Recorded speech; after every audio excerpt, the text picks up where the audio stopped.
I wanted to help people understand that in spite of all the doom and the gloom, and there's no question we have done so much damage to our planet, and it is right to be concerned and very concerned.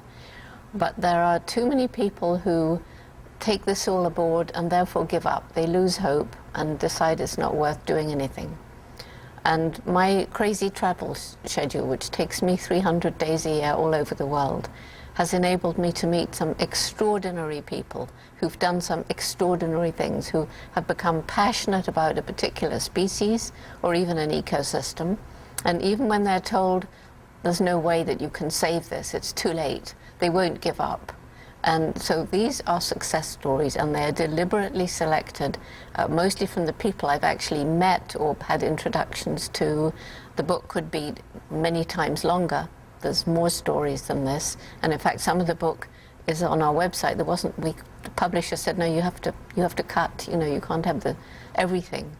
So it's chosen to give people hope, to help people understand that even though in some cases we've reached almost the end of the road with a certain species, just have some determination and some obstinacy and the courage, really, to withstand all those who say, oh, it's a waste of money, that the animals will die, let them die with dignity in the wild, just leave them be.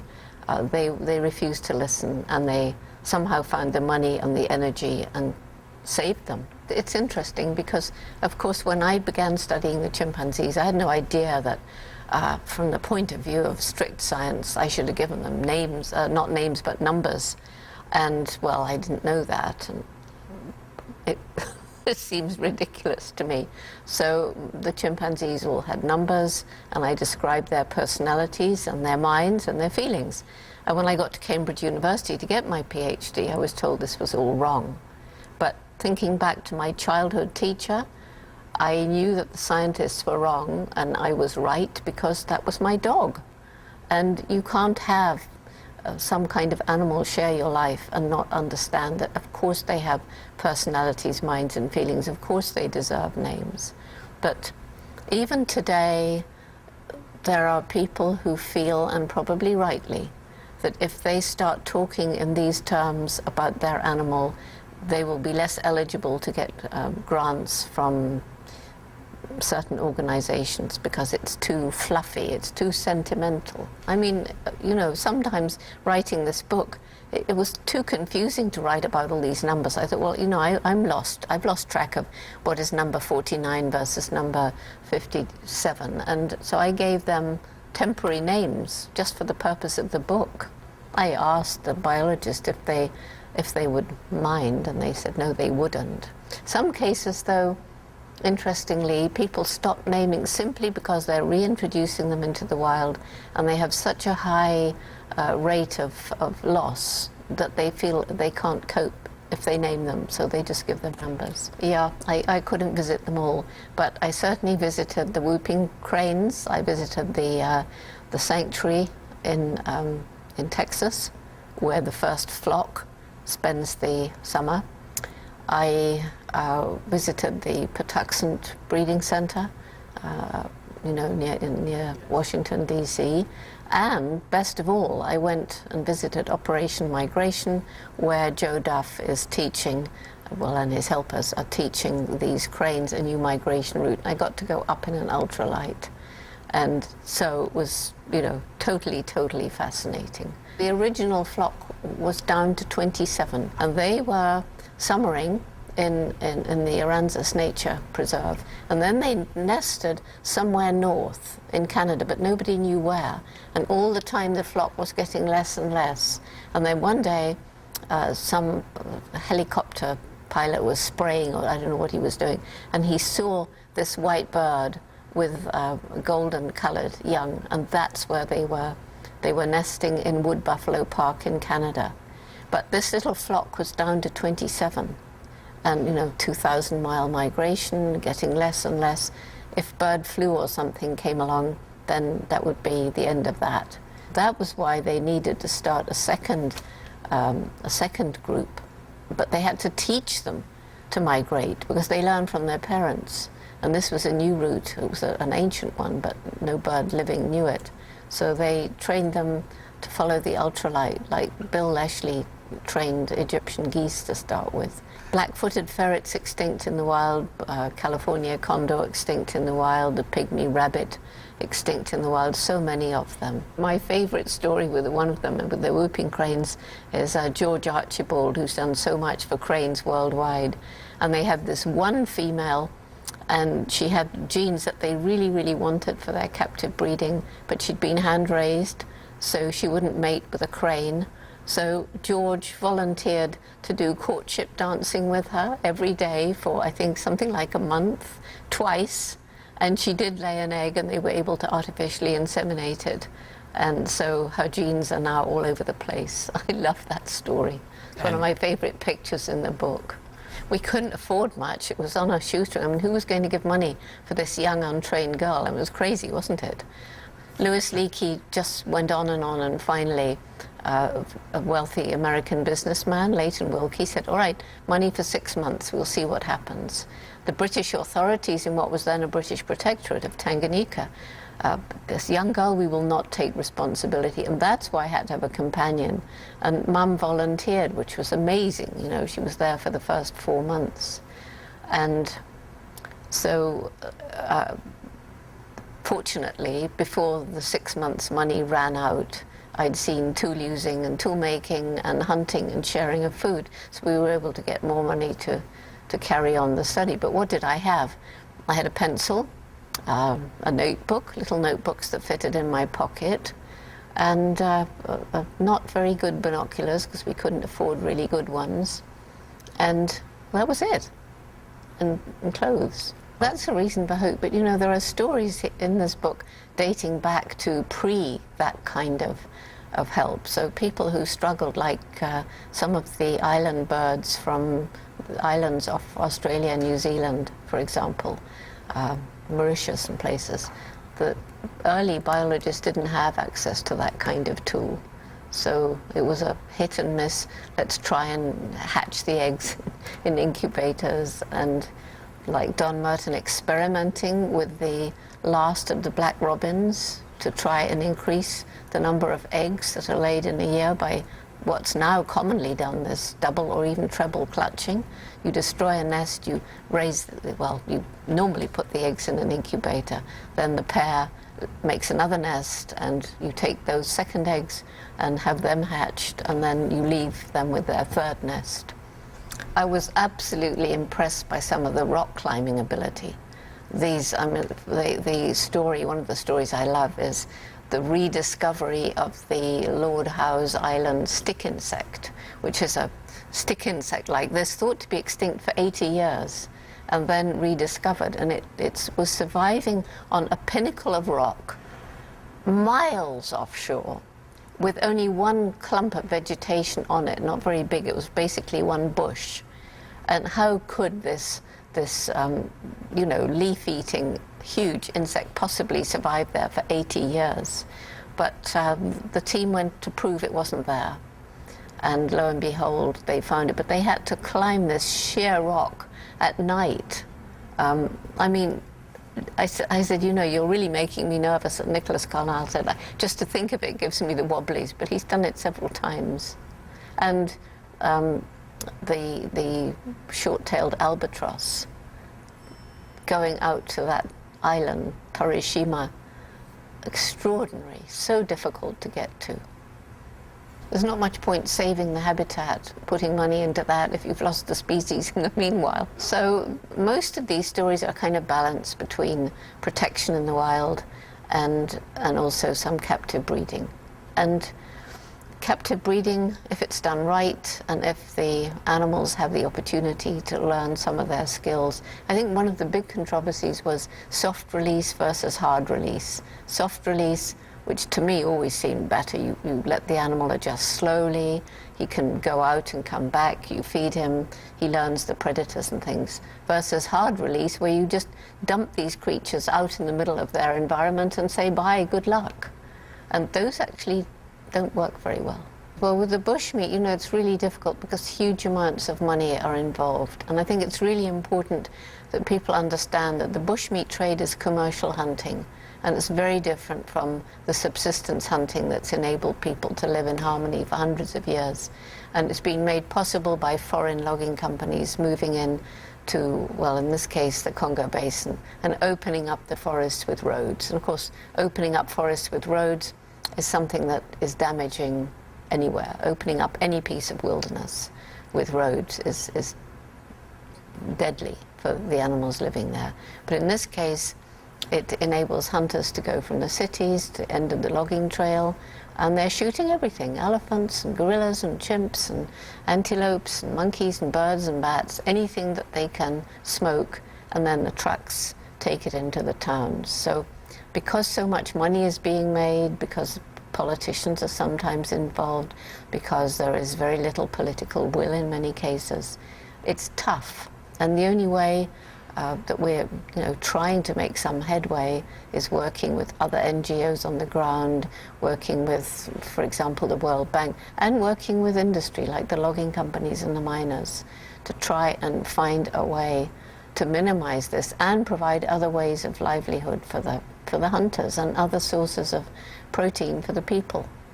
Tell you exactly how I became involved. You know, when I got to Gombe in 1960, you could go all the way along the shore of Lake Tanganyika, the eastern shore, and it was chimpanzee habitat all the way.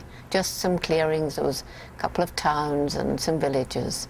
You could climb up the hills and look away from the lake to the east, chimp habitat, as far as you could see. And then in the early 90s, you know, I knew there was deforestation going on, but when I flew in a small plane over that whole area, it was utterly shocking. The hills were devastated. There were clearly too many people living there for the land to support. The farmland was overused. The trees had all gone. Farmers were trying to cultivate really ridiculous steep slopes, soil erosion, all the rest of it. So the question, how can we even try and save the chimpanzees while people are struggling to survive? So that led to our Take Care program, TACARE. And that's a program which is involving now 24 villages. It was started by one project manager, George Strunden, who picked an incredible team of Tanzanians. They went into the villages, no white faces, and sat down and talked in the African way. What can we do which would make your lives better? And of course, they didn't care about conservation then. They cared about health and education for their kids. So that's where we began. And then gradually talk to them about the kind of things that we hoped that this program could do: better farming methods, ways of reclaiming the overused farmland, working with groups of women to improve their lives through microcredit, tiny loans that they would pay back and then get a bigger one, education, scholarships for girls, working with women, because all over the world it's been shown that as women's education increases, family size drops. And so we provide family planning information and also HIV/AIDS education. And it took a while, but trust gained, trend towards smaller family size, and now the last piece in this puzzle was finding up in the high hills above Gombe really good coffee. They couldn't get a good price, there were no proper roads, so persuading some of the big specialty coffee roasters, particularly Green Mountain coffee roasters, to come in. Yeah, it's really good coffee, buy some, create a specialty brand, and give the farmers really good money. As a result of that, there is so much goodwill for our Take Care program that the villagers have sat down with our GPS specialist, satellite imagery, Lillian Pintea, and they have put the 10% of their land that the government requires set aside for conservation now, in such a way that it's forming a buffer between the tiny 30 square mile Gombe National Park and the villages, and will allow the chimps who were trapped in this little oasis of forest to mingle, we hope, with other remnant groups. So it's a success all round. It's helped the people, it's helped the chimpanzees, and yes, I just stood there about 3 months ago. I stood there with our project leader, Manuel Matiti, and looked over the previously bare hills behind Gombe at this, and the trees are now about 20 foot high. It's very resilient. Nature's very resilient. So now we are trying to replicate this around other wilderness areas. And, you know, it would work anywhere. Australia, China, India. And so hopefully USAID loves it. They sent 71 of their top project managers to Kigoma to see how it's done. And it's one of the examples I use in this book. You know, from the time I was born, apparently, I was only interested in animals. Animals, animals, animals, books about animals. 11 years old, I'm going to go to Africa, live with animals and write books about them. At a time when, as you've already said, girls didn't do that sort of thing. World War II was raging. We didn't have enough money even for a bicycle, let alone a car. This is why I never went to university. We couldn't afford it. But I had an amazing mother. And she would say, if you really want something and you work hard and you never give up, you find a way. Whereas everybody else was laughing at me. So it was animals, animals, animals. It was never just chimpanzees. That landed in my lap because I met Louis Leakey, and he had for a long time, he says, been looking for someone to try and throw some light on the behavior of our closest relatives in the wild, which he felt might help him to kind of guess how early humans might have behaved, because that was his interest. So the chimps were, I think, a really fortunate thing for me because they're so like us. And so it really helped people to see that there isn't a sharp line dividing us from the other animals. And I think that's benefited other animals too. All across Europe, same thing in the UK. And it goes even deeper than concerns about conservation. It's been shown that young children need nature for healthy psychological development. You know, trees and flowers and things like that are really important. They did a study in Chicago where they took 2 areas of high crime. They used all the empty vacant lots. They made it green. They put window boxes. They did everything they could to green it. The other one they left, and the rate of crime dropped significantly in the area which they made green. So this is why, you know, people say to me, well, why have you left the chimpanzees? Why are you working with children so much in our Roots and Tutor program? So for 2 reasons. One is I have grandchildren. They're fine. They're in Tanzania. They play like children outside. And my son was raised in Tanzania. He did too. But I see so many of the people I know in the US and Europe who are just as you described, that kids do not play out in the wild. It's a symbolic name. If you imagine a small seed, let's take an acorn. We all know an acorn. It's going to grow into a big oak tree. And when it starts to grow, there are these little tiny roots and shoot, and it looks so weak, and yet the life force in that seed is such that to reach the water, those roots can work through boulders and eventually push them aside, and that little shoot to reach the sunlight can work through crevices in a brick wall and eventually knock it down. So if we take the boulders in the wall to represent all the ills that we humans have inflicted on the planet, environmentally and socially, this is hope. Hundreds and thousands of young people around the world can break through and make this a better world for all living things. Its main message, each one of us makes a difference every single day. We impact the world around us, and we have a choice. And every group, it's hands-on.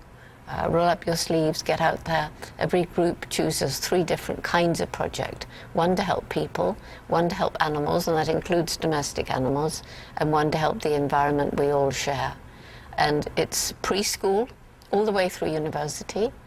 It's getting more and more adult groups, like the staff of a big corporation, senior citizen places. It's in 111 countries. It's in every US state.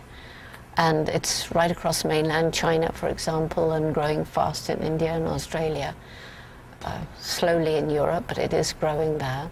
I think to start with, it's really important that they don't go anywhere too exotic, but to go somewhere that's lovely, safe, you know, not too filled with dangers, but where they can hear the birds singing, where there are little clear streams and they can see the fish and maybe some frogs, and perhaps there are some deer there, that kind of place. So they're not going to feel threatened. And even that will threaten some young people. They're afraid of silence. They're afraid of the rustles of the night. But, you know, we have taken young people into this kind of environment and seen the change. I know many people who take children out into this kind of environment, and it's really making a change. My epiphany, which linked me to animals forever, happened much earlier. In fact, I was only 4.5 years old, and we went to stay in the country. We lived in the city. We were an urban family. And so I was given a job to help collect the hens' eggs. And I was putting these eggs into my little basket. The hens were free in those days. They were not battery farms back then. And I could think where the egg came from the hen. Where was the hole big enough for an egg to come out? So I ended up hiding in a hen house. And I apparently hid there for over 4 hours. Nobody knew where I was. But I saw an egg laid. And I can never forget that. So I'm always telling young people, they say, well, everything's been seen and everything's been discovered and there's no fun anymore. And I say, nothing can take away from you your own experience of seeing something for yourself for the first time. Even if it's been seen 1,000,000 times before, you've seen it. It was your patience, your determination. And so because the world is as it is today, I think it's really important that we realize that even something like a domestic chicken can turn a child on, and that starts the curiosity that then is going to reach out to some of these more remote places. And this is why I work so much of my time now to grow this youth program, because, you know, I could kill myself trying to save chimps and their forests, and somebody else could kill themselves trying to save California condors or black-footed ferrets. But if we're not raising new generations to do a better job of caring for them than we've done, then our work is useless. There's no question we will lose more. We can't save them all. We won't save them all. We don't have the political will or the money. But to come to your tiger, maybe that's an easier problem than polar bears, I'm not sure. But the only way I see, and I talk about it when I go to India, is something like the Take Care program. So because, you know, the last tigers are going by people who are desperately poor, and they're going in there because they can sell the tiger parts or something like that. And if we could involve them in the kind of Take Care program and give them other ways of finding their livelihood and bring some money in through maybe carbon credit for avoided deforestation, for example. But, you know, whether that will save the tiger or not, I don't know. I don't know if the political will be there. I was just in Greenland. I stood with some Inuit elders seeing these huge slabs of ice crack off and crash down where never, ever used the ice to melt. And now there's a raging torrent of melted ice. There wasn't even a trickle 30 years ago. It never melted. This is they call it the big ice, and it goes up to the ice cap. And I came away, you know, with this sense of, like, this is a wake-up call. We have to do everything we can to slow down climate change. We can't stop it. We can't halt it in its tracks. We can't suddenly turn it around any more than a huge ship, which is full steam ahead, can be turned. It's going to take time for the thing to change course. But we just have to do everything we can. And one way is saving tropical forests, to trap all the carbon there. You know, things like, I mean, it may not always have been done in the right way, but the lowest plateau in China, that's an area as big as France, I think. And it was the most utterly degraded ecosystem in the world. It was completely barren. And, well, this was a big project. This was the World Bank getting together with the Chinese government. And, you know, all these people were told, you know, you're going to plant trees. And this friend of mine who filmed it every year. He's filmed it now 15 years and has made a film called Earth's Hope. He interviewed some of the farmers in the early days, and they said, well, this is ridiculous. You know, they tell us to plant trees, so we have to plant them, but it's stupid. But now the trees have grown, and of course too much fertilizer, chemical stuff was used. But there are other examples in the book, like Sudbury, where it was done in a more gentle way, and it was the will of the people to turn this devastated area, which the nickel mining had reduced to just black rock, and everything had gone, and the people were living in horrible situation. And now, go there and have a look. It's beautiful. So we can turn it around, and I think, you know, the big underlying problem is numbers of people.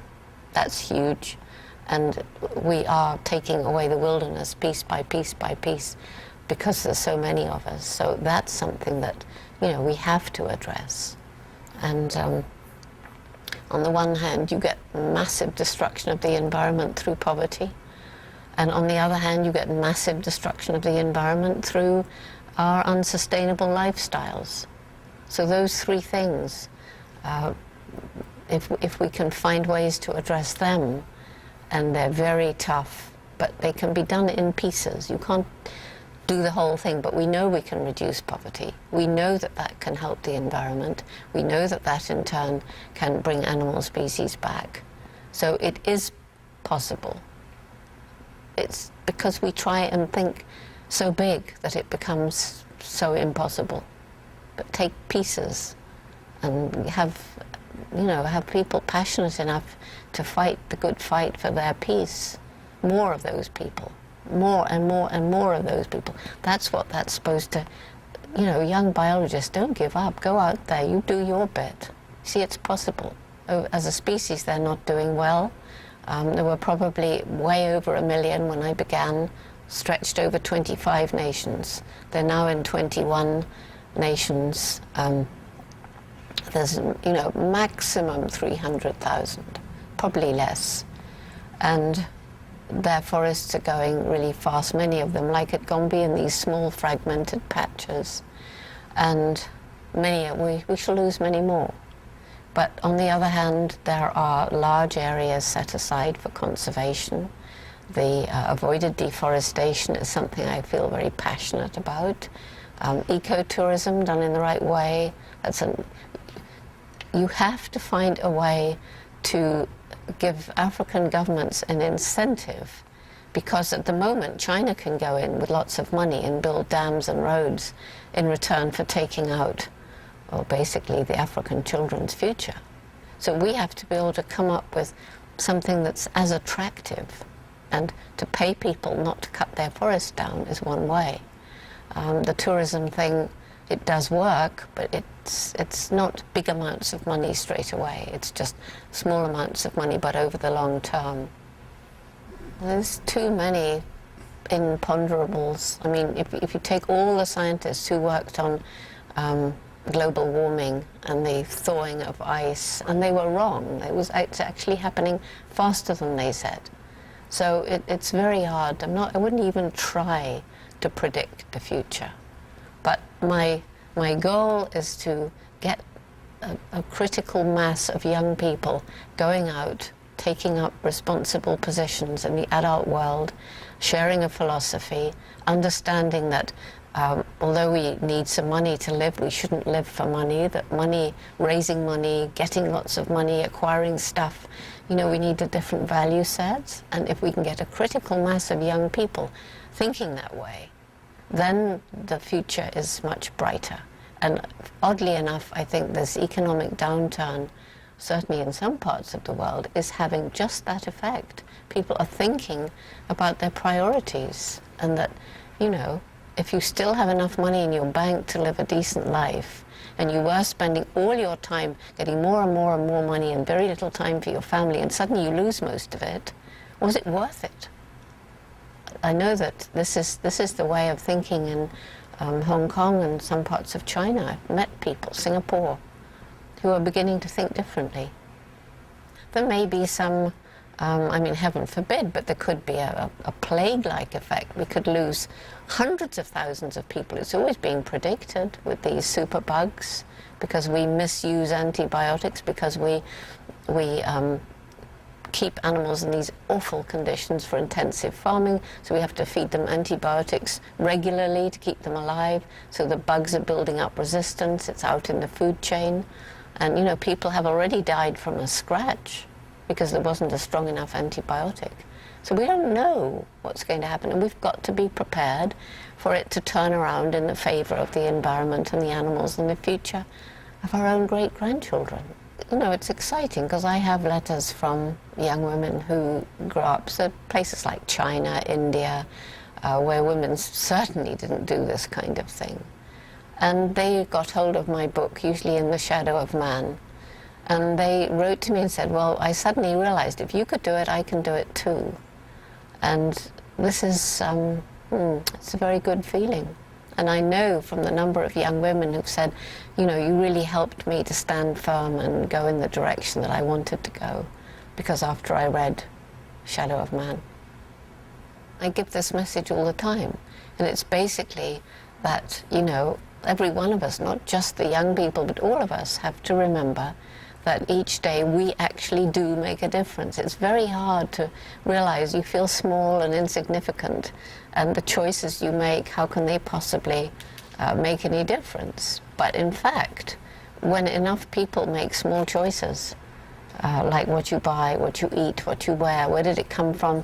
Did it involve animal suffering or child slave labor or sweatshops? Did it involve use of lots of pesticides?